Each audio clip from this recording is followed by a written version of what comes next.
Thank you, Dr. Golomb, for publicly reporting symptoms and experiences of a mysterious illness afflicting American and Canadian diplomats in Cuba and China strongly matched known effects of pulsed radiofrequency or microwave electromagnetic radiation. When many of those with electromagnetic hypersensitivity first heard of the mysterious illness, we suspected as much.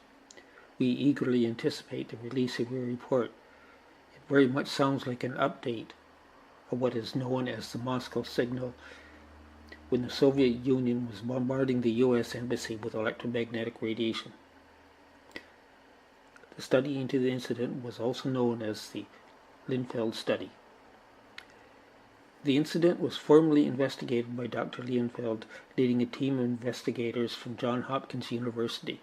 His study, the Lilienfeld Study, or Study of Foreign Service Health Status Study, in Washington, D.C. Department of State, has never been released to the public, although researchers since then have had access to it and they have published papers on it.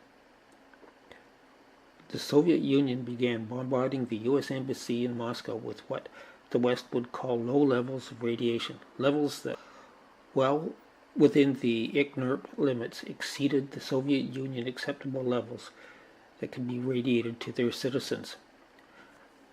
Sometime after the exposure started, the U.S. government became aware of the radiation, but chose to say nothing and allow their staff to be radiated for a number of years so they could see what would happen. Had they informed the world of the situation earlier, it is probable I would not have been exposed to a massive amount of radiation while working for the province of British Columbia and been involved in a multi-year struggle with WorkSafe BC, BC name for Workers' Compensation Board, a struggle to have them look at the facts and cause of my brain tumor. Typical for many workers' compensation boards, they seem to feel if they deny the science, then they can justify denying the claim. How many others worldwide have been injured by radiation since the governments of the world knew of the radiation in Moscow? While the Soviet Union radiated and the U.S. government sat on their hands watching to see what would happen to their staff, the embassy staff and families reported a number of health issues attributed to the exposure. The most serious health issue was probably leukemia. 2 ambassadors came down with leukemia. Other staff reported a number of diagnosed illnesses at levels far higher than was typically observed in a similar demographic group in the general population or other embassies. During the height of the incident, the U.S. government ruled out using exact reprisals against the Soviet Union. Exact reprisals would have meant radiating the Soviet embassy in Washington, D.C., an act the U.S. government ruled out, calling it immoral.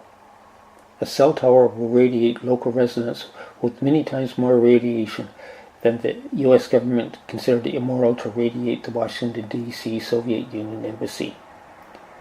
It is not reasonable to believe that when the reports of the mysterious illness were first made that the governments of Canada and the U.S. did not immediately suspect electromagnetic radiation may be the cause. Could the reason be the intensities of radiation were substantially below the inadequate industry protecting allowable levels in Canada and the U.S.? It appears the Cuban and Chinese radiation may have a substantial difference between the current and historical Soviet Union ones in 1972. Dr. Golomb mentions pulse radiation in the current cases. One of the biggest inadequacies of the current INRP-based limits as used by Canada in its Safety Code 6 is the lack of recognition that pulse radiation is more biologically active than constant wave radiation. Modern cell phones and other connection devices use a pulse radiation. Not mentioned in the news release is modulated signals which cell phones etc. use. Research by Dr. Collar, Blackman, and others have suggested that modulation of the signal may have an effect too.